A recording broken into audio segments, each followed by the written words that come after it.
There seems to be a pattern that happens quite often with, again, my point about power and abuse at work and the abuse of power in the work environment. And just to give you a few examples, a few real cases, real case studies from myself. Back in the early 90s, mid 90s, when I began work as a teenager, an older teenager, almost an adult, I encountered the abuse of power quite often, and those experiences are perhaps a large reason why I'm an advocate to eradicate abuse and the misuse of power within the work environment, and also a few other educational and professional experiences I've been lucky to have. First, I began work as a car wash person over at the South Florida area, more specifically the Hialeah area, and at the car wash over at one of the main roads over there, 103rd Street or 49th Street,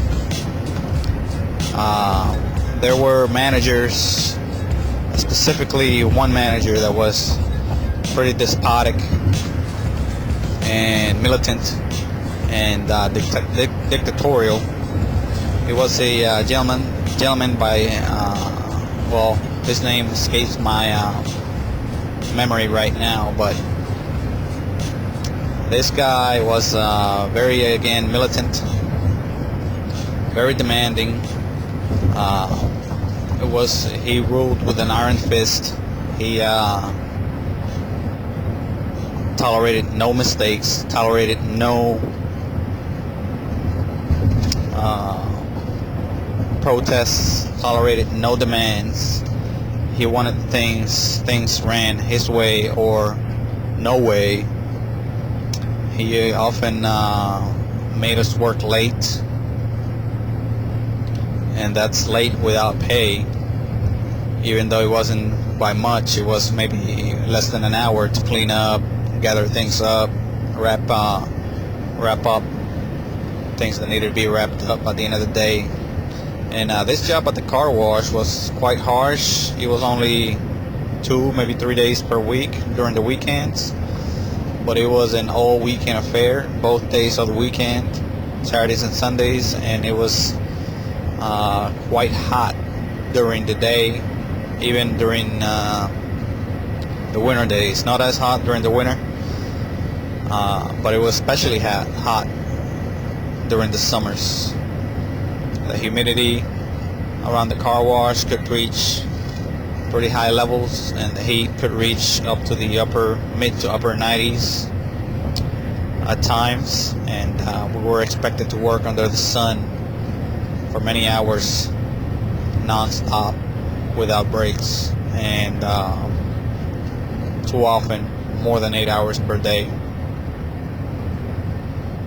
So the abuse was there as far as intolerance for any kind of breaks, flexibility for any kind of downtime. Working conditions were quite harsh as far as working under the weather, under current conditions, whether it was humidity, cold, heat. Not too much cold, but the heat and the humidity were the main factors that affected most of us workers out there. The exposure to radiation as far as sunlight was predominant throughout the day. There were very little breaks, only one lunch break for the most part, and it was often late, well past 12 o'clock, after working about 5 to 6 hours non-stop in the sun.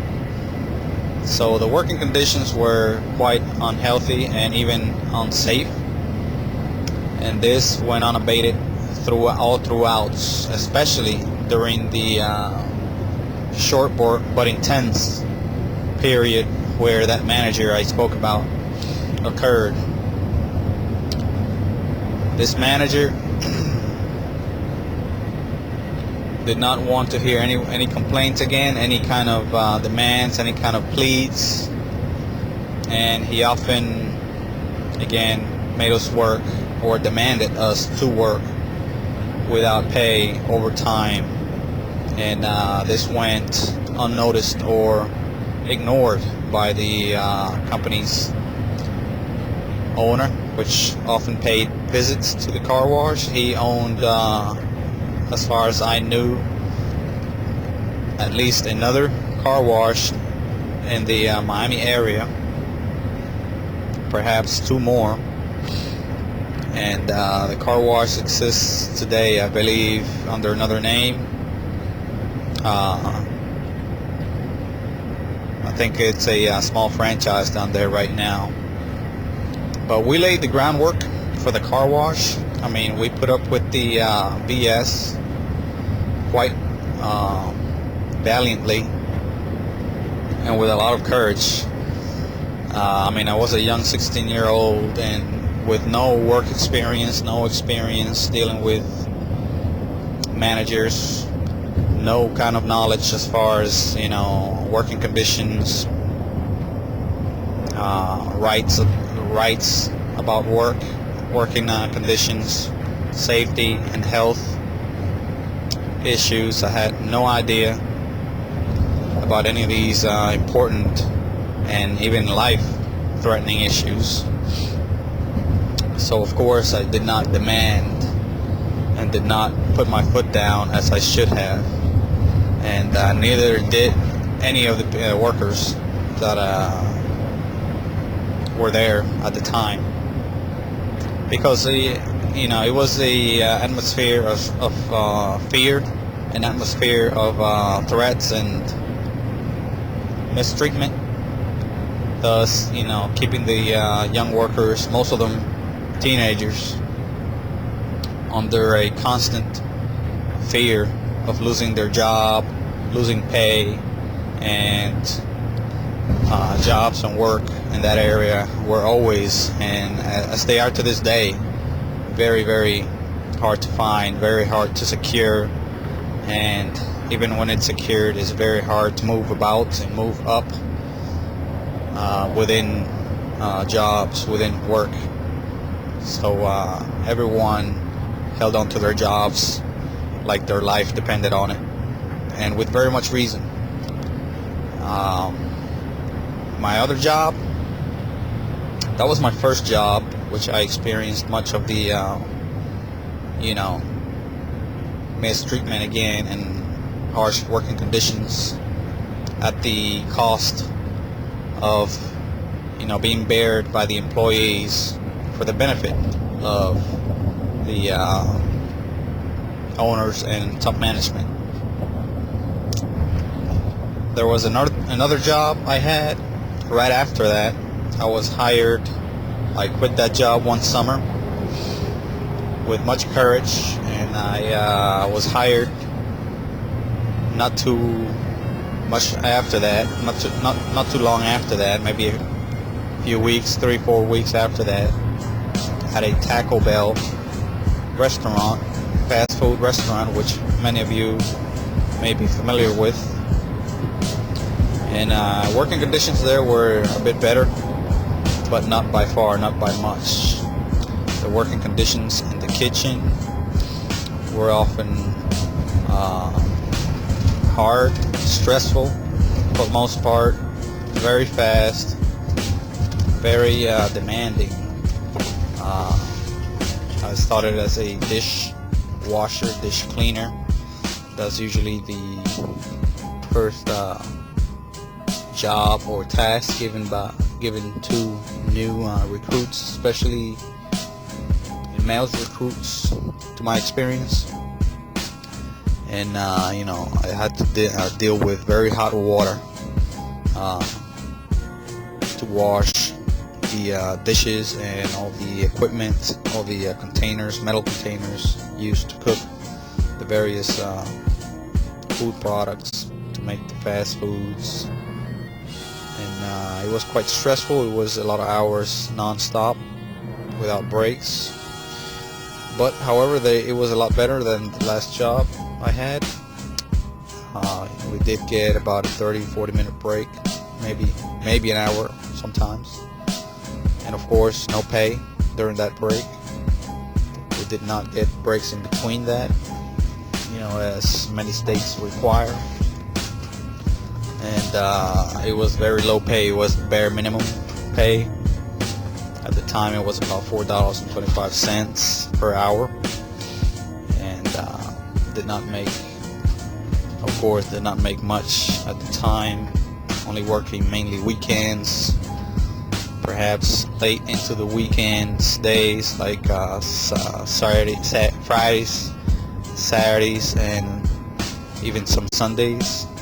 The company was required to release many of the school-going individuals, young teenagers. They were required to release us by 11, but we many times stayed over at the request of managers and at their risk of getting in trouble with authorities, which were never ever present or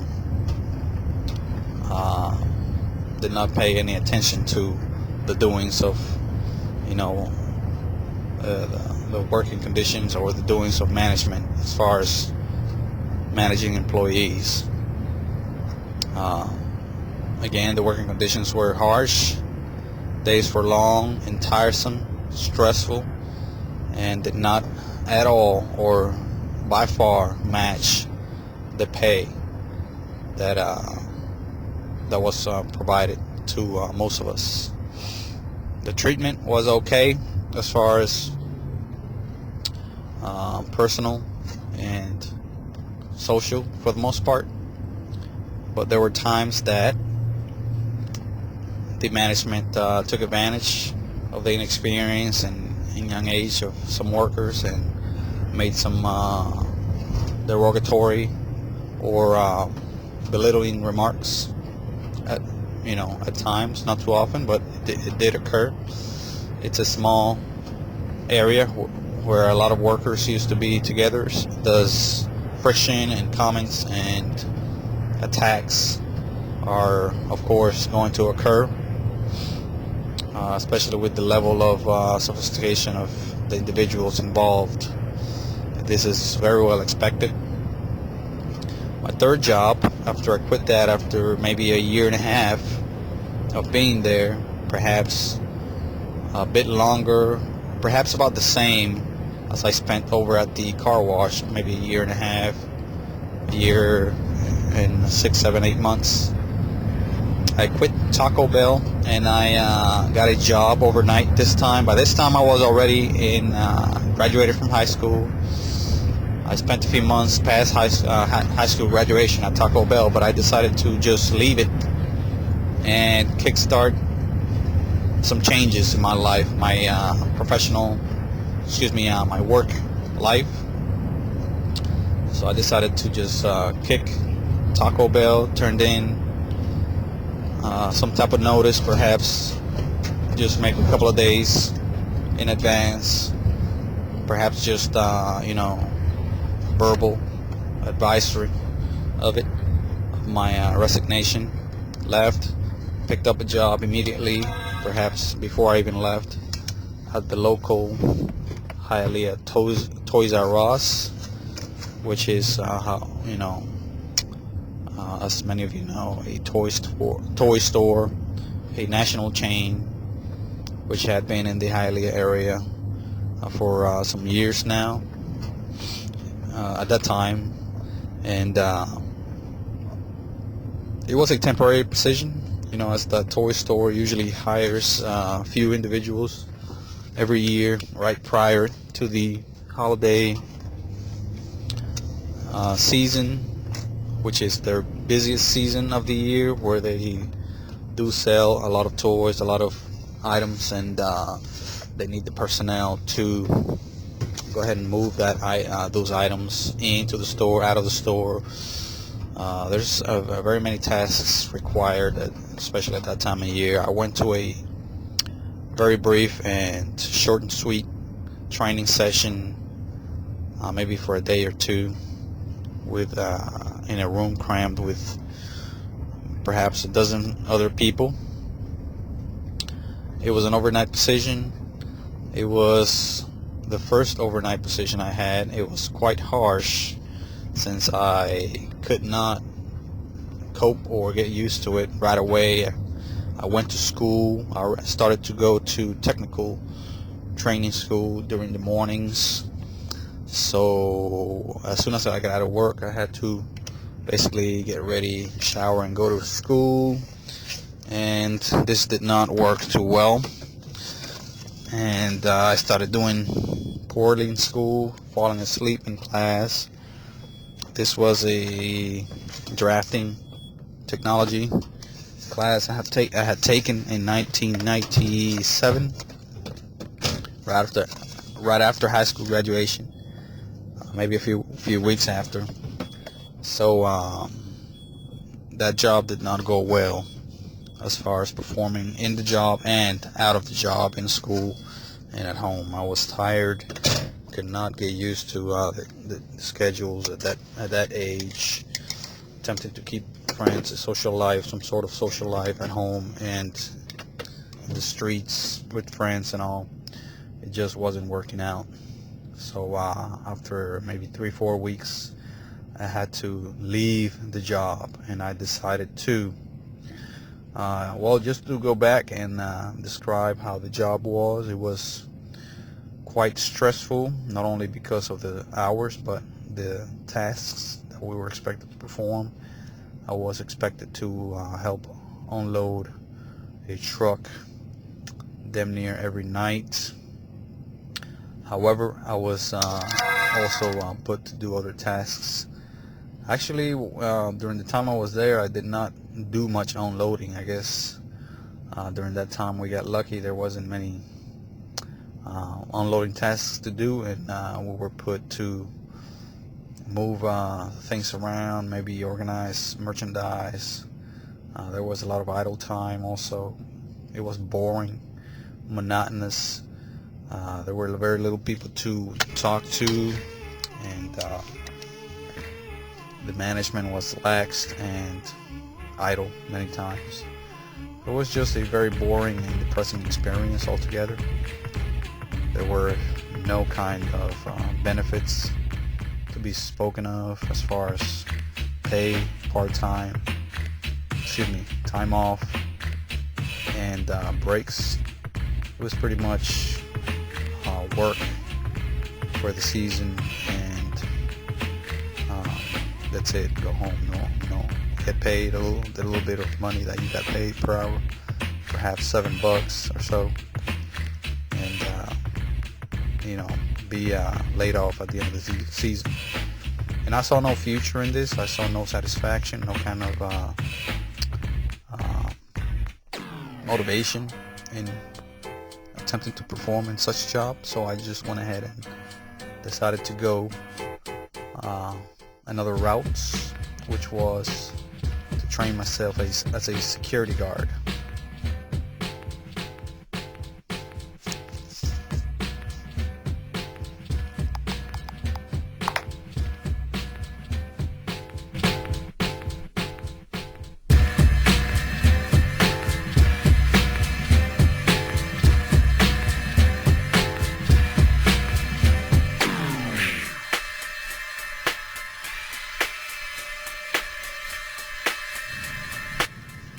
There seems to be a disconnect between several factions or groups within a organization, company, work environment. There seems to be at least two groups: the supposed elite, or people that make up the management group, and there's also usually a working group or working class within companies here, especially here in America. And This disconnect I speak of is a disconnect in terms of benefits, pay, access to not only benefits but to facilities, to convenience, or more convenient schedules, pay, more convenient vacation time off, more relaxed, for example, breaks, lunch hours, and also a much more comfortable, they usually have a much more comfortable work environment with a lot more freedom in many ways. I say this is a disconnect because companies claim and preach that they are one company which value all employees. A lot of companies claim this, but in reality, the very few close to the top management and owners positions are the ones that are basically hugging all of the benefits and helping each other out. This seems to be, at least in part, because of their closeness to upper management and ownership within the company.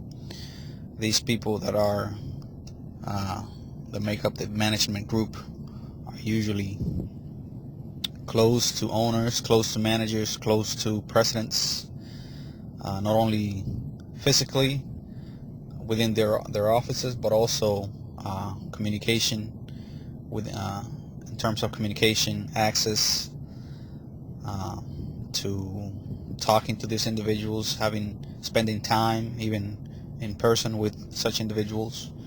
So naturally there seems to be a tendency of higher pay, higher benefits, more flexibility, more power, more leeway when it comes to a lot of different things, like taking time off, breaks, working conditions, and you name it. And I believe this to be a very unfair and very backward and corrupted predicament there within companies. There's usually not a votes to determine what employees or study or any kind of determination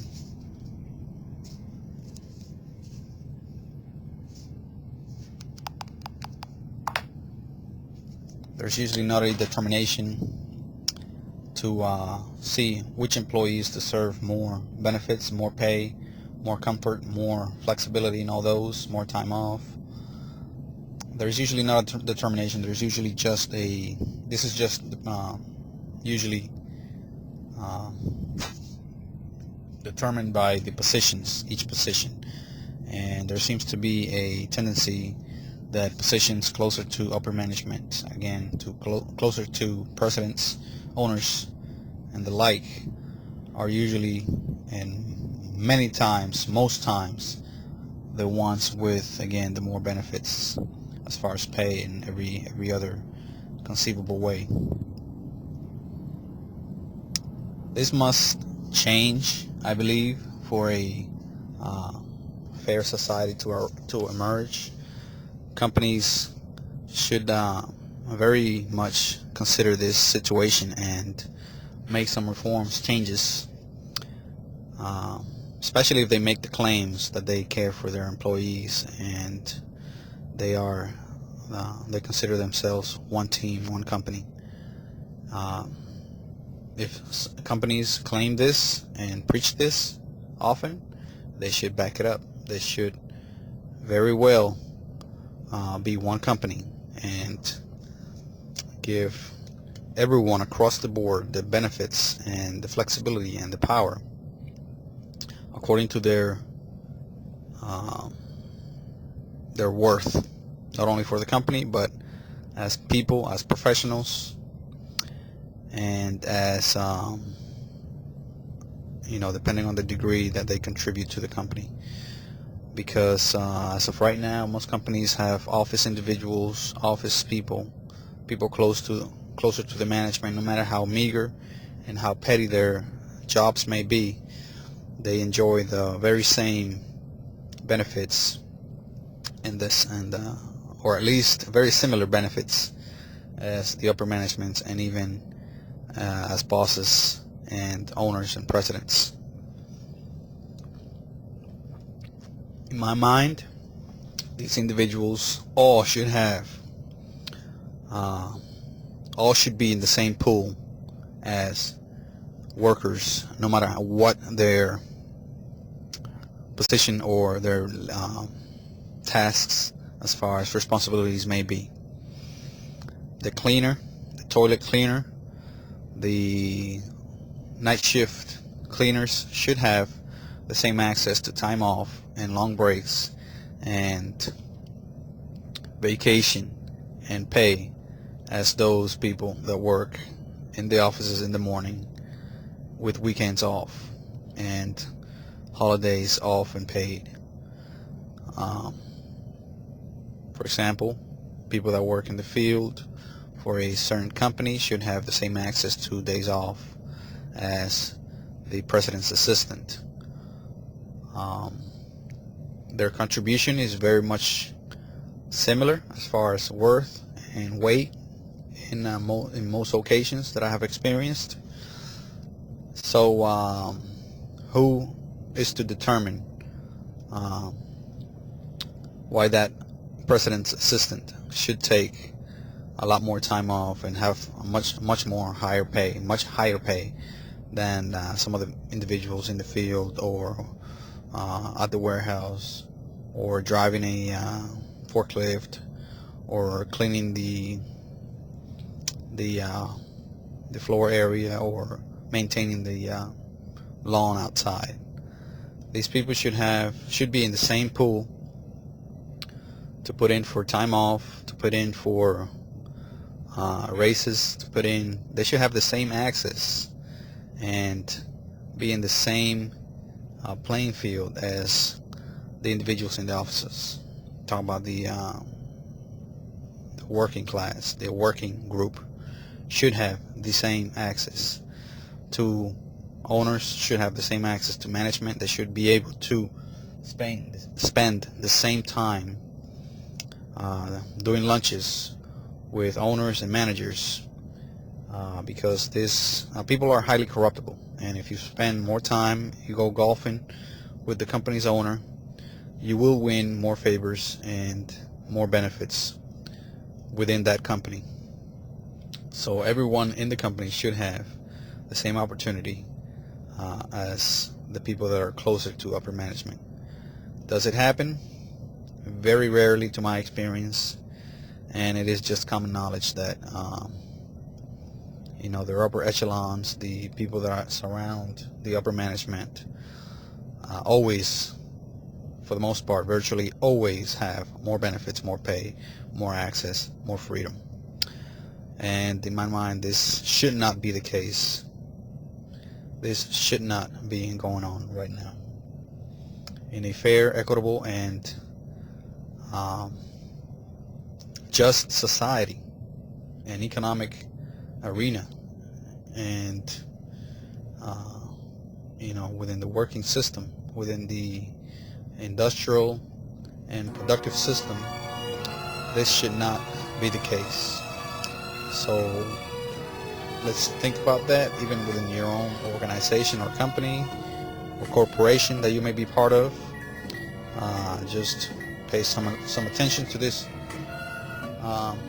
situation that I have brought up here, where a certain few have more benefits, more access, more freedom, more better working conditions, working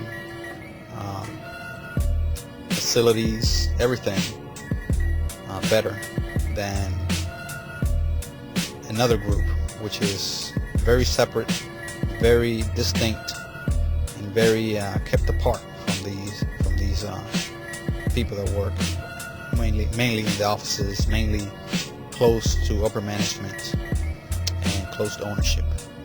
Let's consider that. Let's reflect on it, and let's attempt to make a change. If you're a part, no matter what part of that company you may be at this moment, whether again part of the management group or the working group, doesn't matter.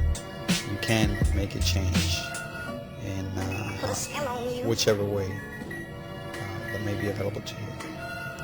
Thank you very much. This has been a recording from Hector Vladimir Bello. Today is January the 12th, 2016. Have a good day. Thanks. Put a spell on you. You know she won't lose this.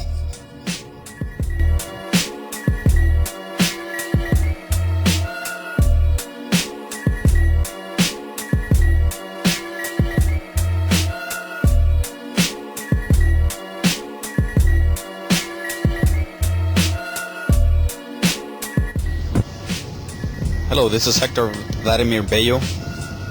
I wanted to take a moment today to just share a pretty disturbing story that I experienced just recently, and that clarifies and corroborates a very seldom spoke about theory about the monetary system and anything dealing with money, anything backed up by money, as far as practices, services, items sold, how those things could be highly corrupted by the use of money, by the use and management of money. When money basically is involved in these services, items being sold, etc., corruption is not only likely but inevitable, in my view and in the view of various other specialists, individuals, namely Jacques Fresco and Peter Joseph from the Zeitgeist movement. But I just wanted to give you real quick an example of this very, very serious and scary situation with money and corruption. I visited a doctor over at the Veterans Affairs Clinic here locally in the Middle Georgia area, and this doctor, I did a general checkup, a routine checkup for the first time in some time, over a year, and everything, including labs and everything, checked out okay with me. And this doctor, me and him was spending some time together, as required. After not being seen for more than a year, you're supposed to spend more than an hour, which I just sat there for most of the time. The doctor did not really want to hear too much of what I had to say about my conditions, complaints, which I had some, and I was going over those with him, and he seemed not to be much interested in those. I mean, he heard me for the first 20-30 seconds, assuming about the first 5 minutes, and then after that he told me to just hang on, to hold on, not to say anything else, because he was busy in the computer going over some things. But this going over some things carried over for much longer than the time I had to speak with him, perhaps over half of the time, over half of the hour that I spent with him over there. In the end, long story short, the doctor said everything was all right. As far as, further treatment, I did not need other treatment. He prescribed one medicine, that's all. And he sent me on my way to see the nurse, and so I can get my flu shot or something else. And come to find out, he came back to the little office or area where I was with the nurse and told me that when I was done to go ahead and see him again at his office. I was kind of like taken aback by this. I thought he was done with everything, but I guess he had something else he wanted to go over, so I just went after I was done with the nurse. And he, out of the blue, told me that I needed a major procedure done. I had a partial procedure done. I'm not going to detail what this procedure was, but it was quite invasive, and it was a big deal. I mean, having to put you halfway to sleep and drug you up, put you under anesthesia and all that. And this other procedure that he recommended out of the blue was basically the full procedure from the one I had in the past, which was even a bigger deal. It was a major procedure requiring a full surgical team. And I was taken aback by this, and I asked the doctor why exactly did I need this procedure. And surprisingly, he was not able to explain fully why. I kept pressing, and I asked, was it because of my age or a scheduled procedure, depending on, again, your age or any condition. And to my surprise, he said, no, never mind. Don't worry. You don't need it. It's fine. You can go. And I was sent on my way. I was pretty disturbed by this, and the doctor was very, very suspicious in his behavior, his demeanor, and I believe this is just another example of how corrupted the system is as far as the the health system dealing with money, and how money can corrupt and does and is corrupting the system.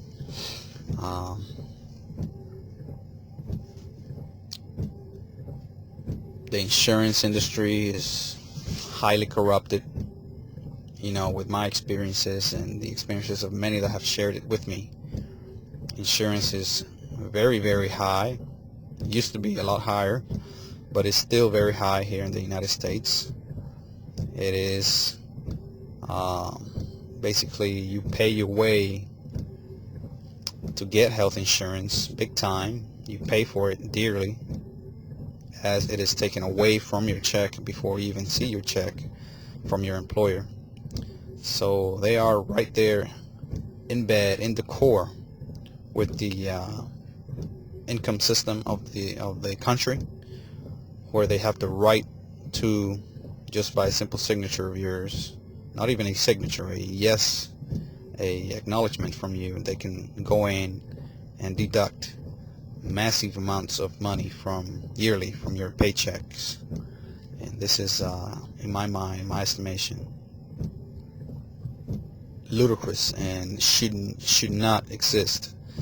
Another reason why I think the system is corrupted with insurance is because you cannot cancel insurance unless a life-changing event occurs, which they define what a life-changing event is. And other than that, you cannot cancel that insurance policy for 1 year. So they get to dip into your check, into your pay income for a whole year, unless you've had a life-changing event with evidence that this event has occurred. Same thing with trying to get it, but they are very, very flexible when it comes to getting it or getting into a policy, and they are more lax in their definition of a life-changing event to get a policy in the middle of the year when open season has already closed. Going back to my doctor experience, I have heard in the past that it is in this system, monetary system that we live under currently, it is hard to trust anyone that deals with money, because they may be doing it for the interest of money, to get more money. They may not be doing it because there's a need for it. For example, if a doctor says that you need a procedure done, major procedure, you may not really need this major procedure. Doctors know each other, they go golfing with each other, they tell each other to help each other out. Very likely this is going on, and this is very widely known as a common practice, that they send each other work.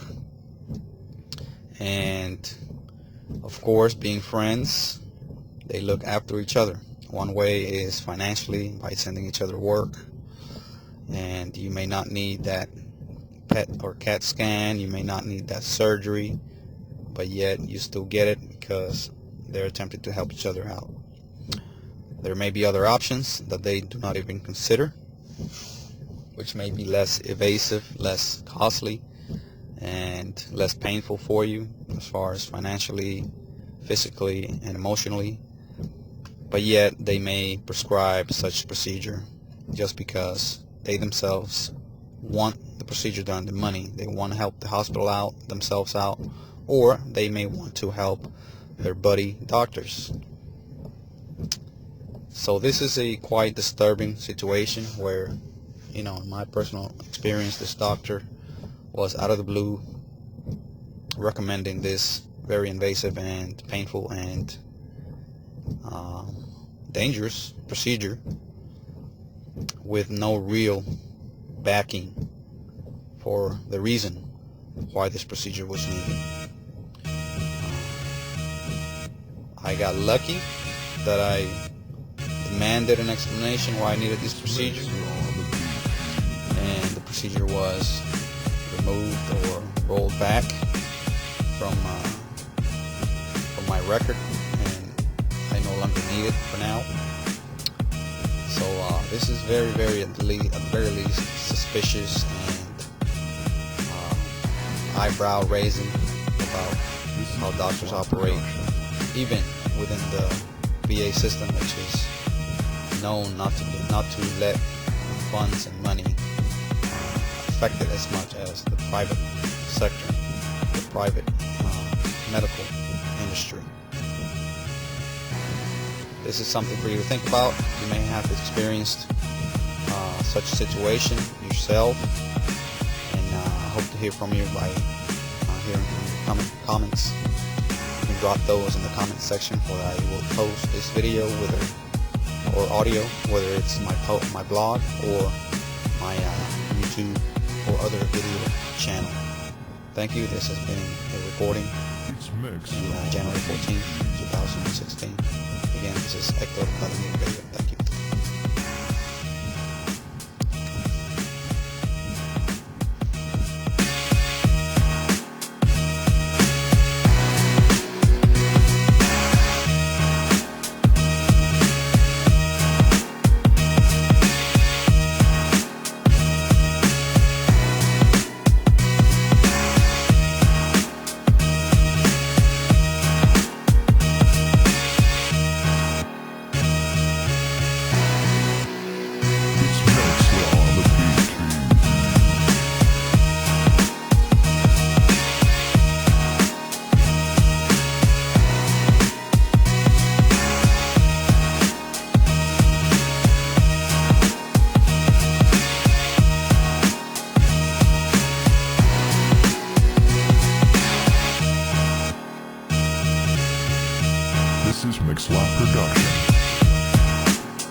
Mixes Mixlot Production.